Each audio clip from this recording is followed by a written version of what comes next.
All right, welcome back. We got the Week 16 power rankings for y'all today after the Christmas weekend of games.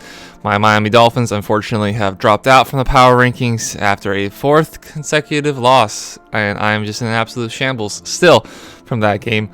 But yes, I got the 10 best teams in the league, and just in case anybody forgot from last week, if you have any disagreements, shut up, it's my list. Starting off with number 10, a team that I don't feel good about, but I kind of have to put them on here at this point, the Minnesota Vikings. Now, I don't feel confident at all about them once they get to the playoffs. I don't think they can contend with any other top team in the NFC, and I think they're one of the teams that are really on upset watch that first weekend. Right now, they're playing Washington, so I don't think they're going to lose to Commanders in the first round of the playoffs. But let's say Green Bay sneaks into there, or the Lions gets their act together after losing to the Panthers. The Lions also dropped out of the power rankings. I think they're a big risk of losing that first game. The offense is just weird. If it's not Justin Jefferson, there's really nothing else going on, and they really struggle to beat a really bad New York Giants offense. So I don't like them. I don't feel great about them, but somebody has to be number 10, so I got the Vikings at 10. At number 9, we got the Baltimore Ravens. Now, they can't really pass the ball. They still haven't found a number 1 wide receiver. It is beyond me how they haven't addressed that yet, but they are likely getting Lamar Jackson back this week, and having him back obviously makes a massive difference. I have no idea how Tyler Huntley managed to come away with a winning record in relief for Lamar Jackson, but they really just find a way to win games.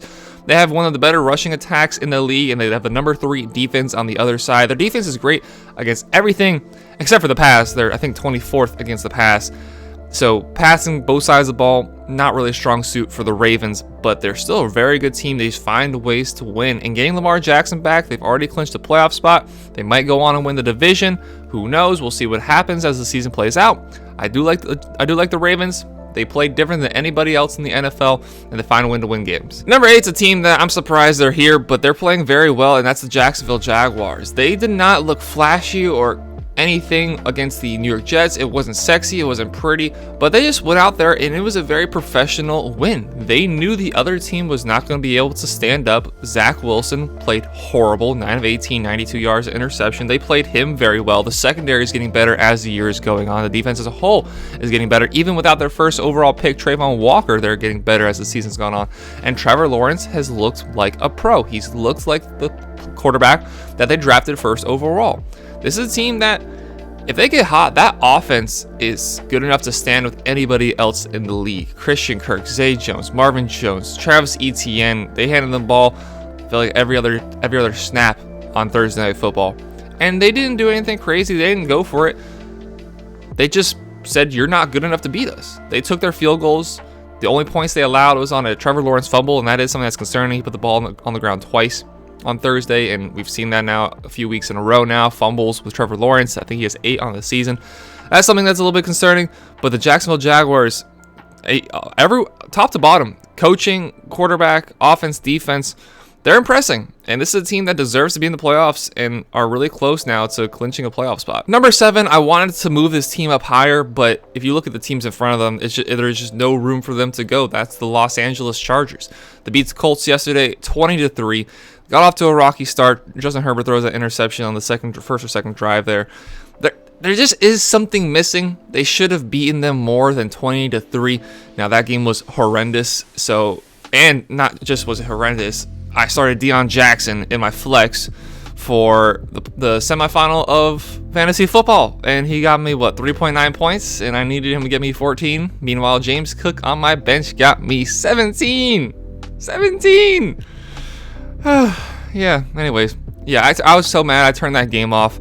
But the Chargers handled them comfortably. But it does still feel like there's a little bit missing. Maybe it is just the fact that they're the Chargers and we haven't respected them our entire lives. They've always fallen short. I saw a graphic yesterday, 2010, they had the best defense. They had the number 1 ranked offense, number 1 ranked defense, and they still missed the playoffs.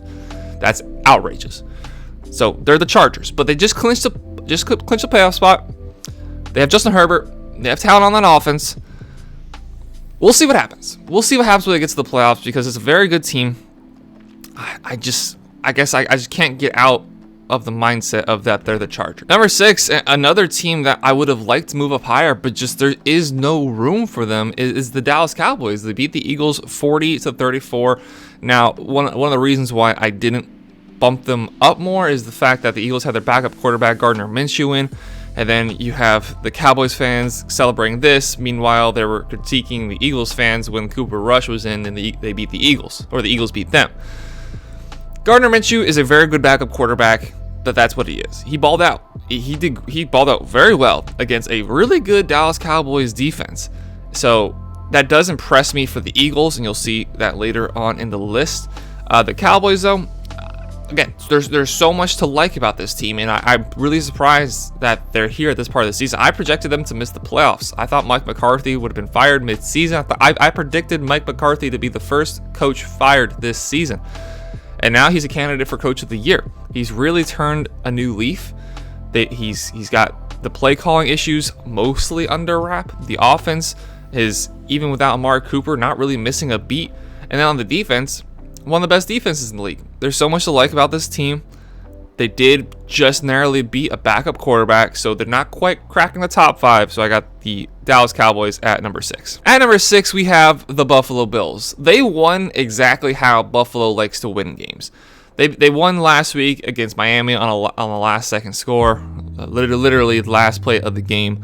But they beat the Bears exactly how they like to beat teams. They just punched them in the face from the start. Bears got off to an early lead, but that game was never really in doubt. Josh Allen looked comfortable, looked clean back there. Devin Singletary and James Cook both had around 100 yards rushing, so that's a really bright sign for the Bills, because that is my concern. It's like, what's going to happen when they get to the playoffs and they can't control the clock because they can't run the ball unless Josh Allen is just hurling his body at the other team? That's not sustainable. Now they have a more solidified rushing attack. I like them. I don't love them. I'm not sure quite they can beat a Kansas City again. They already beat them once, but I'm not sure they can beat them again. I'm not sure if they can beat the Bengals, but we will see. We will see this week, this Sunday, whether they can beat the Bengals or not. They are, in some ways, a one-trick pony. That one trick, though, is absolutely phenomenal with the best athlete in football, Josh Allen. They're number 5. That's not an insult, but again, there's such good teams at the top. Now, the top 4 is really where I started to think about a lot where I want these teams. These last few spots, 5, 6, 7, did not move them at all. I'm going to stay with the Chiefs at number 4. They didn't impress necessarily against the Seattle Seahawks. It was another professional win. A lot of these teams just had professional wins. Now, the Cowboys had a shootout. The Vikings also had a that 61-yard field goal. But a lot of the teams that we see here on this list, the Jaguars, the Chargers, the Bills, the Chiefs, they just had professional wins that you just shrug your shoulders and say, hey, you're not going to remember that game 10 years from now, but they just won a game. The Chiefs just won a game. Patrick Mahomes had some moments where you're like, oh yeah, he's the greatest player in football. He's the MVP. That touchdown where he's stretching out, planting his hand, diving from like the 5-yard line. Patrick Mahomes is the MVP this season. With how the Eagles played without Jalen Hurts, I think that's pretty much official at this point. We all kind of got kind of giddy, myself included at some points. He's the best quarterback in the league. He's the MVP. They played very well, and there's not a lot to hate. Now, there is still the concern that we didn't see it this week, but opposing teams' quarterbacks are kind of not comfortable, but they have one of the worst passer ratings for opposing teams' quarterbacks. That is a little concerning, especially when you get to the playoffs, and you're looking at the AFC playoffs right now. The worst quarterback's Tua, if he can find his other 2 brain cells, because he got hit in the head again. If you want to hear me talk about the Dolphins, click link in bio, Miami Dolphins Syndicate. Cover more about the Dolphins over there. But the Chiefs, very good. Don't really have much else to say. Patrick Mahomes. Now here I did do a little bit of flip-flopping. I got the Bengals at number 3. Yes, they still won, but the second half against the Patriots was concerning. They could not move the ball. They scored on their first 3 drives and didn't score again, if I'm not mistaken.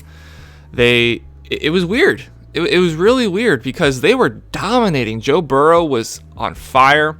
They were controlling the game, and then they just really fell apart. And if it wasn't for a fumble that I think Ramondre Stevenson fumble, Patriots are probably going to win that game.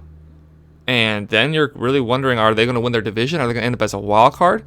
They still control their own destiny in their division, and they have obviously one of the most talented offenses in the league. But the way they fell apart there, against New England, against a well-coached team, it is a little bit concerning. I still think they're one of the best teams in the league, but with how stacked this top 5 is, I did have to move down just a little bit. Number 2, who I flip-flopped with them, is the San Francisco 49ers. They can beat you in every single way. Offense, defense, put up 37 points again with their third string quarterback. They still don't have Deebo Samuel back. They have their backup running back, their third or fourth string running back to start. Fourth string running back.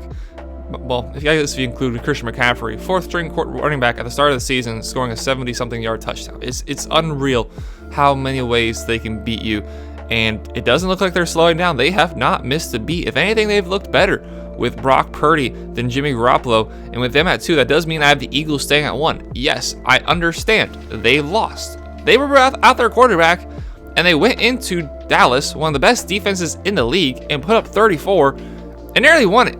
If Miles Sanders didn't have butter on his hands, maybe they go on and win that game. I don't know. It's possible to say. We can what if ourselves to death, but the fact that they did that, the fact that they were that close with a backup quarterback, I said last week on the Week 15 Power Rankings, how the Eagles play against Dallas is going to affect how I think about them and how I think about Jalen Hurts. I think even more about the Philadelphia Eagles. I feel even better for them as the best team in the league, and now I've come to the realization that Jalen Hurts is not the MVP. And that's okay. If you ask Jalen, I'm sure he'll take the Eagles being best team in the league if it means he's not winning MVP. He's not that type of guy to be so focused and so dependent on getting individual awards that he'd be upset that the team's not the best team in the league and he's not getting the MVP. They're incredible. All these teams, except for maybe this team here. All these teams are great. All these teams can win any given Sunday, and they all do it different ways. Eagles, 49ers, offense, defense, one of the best in the league. Look at the Ravens. They suck at running the ball, or suck at passing the ball, but they have the second most rushing yards in the league. Jaguars, young emerging team. Chargers, I don't even think their head coach is that good, but Justin Herbert is just that good. Like, all these teams are very good, and all of them in a bunch of different ways. So this is my top 10 list for the Week 16 Power Rankings. So what do you think about my list? Was your team on here? Did your team fall out like my Miami Dolphins did? Giving me more and more disappointment. Please let me know what you think down below. But again, remember, shut up, this is my list. Thank you all very much for watching. Please make sure to like, subscribe, and have a great rest of your day.